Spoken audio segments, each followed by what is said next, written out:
को ध्यान से सुने। घूंघट उठाने के लिए एक दबाएं।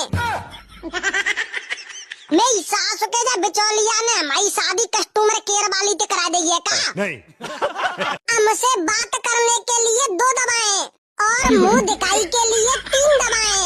अरे यार ये कहाँ फंस गया मैं? सही कहा था मम्मी पापा ने कि शादी मत करे मत करे। देवी जी मुझे तुमसे छुटकारा पाना है, इसके लिए क्या करें? छुटकारा पाने के लिए आपके अकाउंट में पर्याप्त बैलेंस नहीं है, कृपया करके पहले अपने अकाउंट को 10 लाख रुपए से रिचार्ज कराएं और हद